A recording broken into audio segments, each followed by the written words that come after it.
Hello Brian, আসসালামু আলাইকুম। আশা করি সকলেই ভালো আছেন। তো অনেকদিন পর আজকে আরও একটি নতুন ভিডিও। তো দেখতেই পাচ্ছেন আমি কিন্তু আমার মনে হয় খামারের যতগুলো ভিডিও করেছি দ্বিতীয় ভিডিও আমার ঘাস চাষ করার ভিডিও ছিল। তো সেই ভিডিওটাই আজকে ঘাসের আপডেট নিয়ে আসলাম। তো আজকের ভিডিওটা আপনাদের মূলত দেখাবো আমাদের ঘাসগুলো কতটুক হইলো এবং কী অবস্থা তাদের। তো এ টু জেড ফুল ভিডিওতে দেখানোর চেষ্টা করব ইনশাল্লাহ।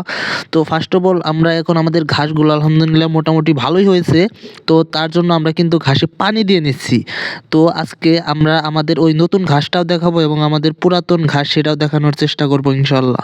আজ থেকে কয়েকদিন আগে আমাদের পুরাতন ঘাসগুলো আমি উঠিয়ে ফেলানোর পর নতুন ঘাসগুলো চাষ করেছি। তো সেই ঘাসগুলো আলহামদুলিল্লাহ এখন মোটামুটি একটু বড় হয়ে আসছে, তাই ভাবলাম ঘাসগুলোতে আগে সুন্দরভাবে পানি দিয়ে নিই। অবশ্য পানি না দিলে কিন্তু ঘাসের ফলন ভালো আসবে না। তো তার জন্য কিন্তু আমরা ঘাসে ফার্স্ট অফ অল পানি নিয়েছি। এদিকে আমি আবার দেখতেছি ঘাসের ভিতরে আরও ঘাস হয়েছে, সেগুলোকে তুলে দেওয়ার চেষ্টা করছি। বর্তমানে এই শীতের ভিতরে আমরা ঘাসের যে একটা সংকটে ছিলাম, এই সংকটটা মনে হয় না আর কোনো সময় থাকা হয়। শীতের ভিতরে যত চেষ্টাই করা হোক না কেন ঘাস ওইভাবে বড় হয় না।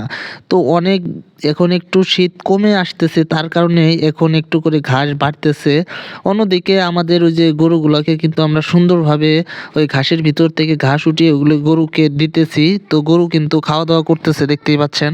এভাবে সবটি গরু যখন আমরা এর ভিতরে ছেড়ে দিয়ে রাখি অবশ্যই কিন্তু গরুগুলোকে অনেক ভালো দেখা যায় এবং দেখতেও অনেক সুন্দর লাগে। দেখুন ওরা কত সুন্দরভাবে ঘাসগুলো খাচ্ছে, আপনারা কিন্তু ভিডিওতে দেখতেই পাচ্ছেন। এখন আমি আপনাদের দেখাবো আমাদের মানে পুরাতন যে ঘাস, ওই ঘাসটা দেখানোর চেষ্টা করবো ইনশাল্লাহ।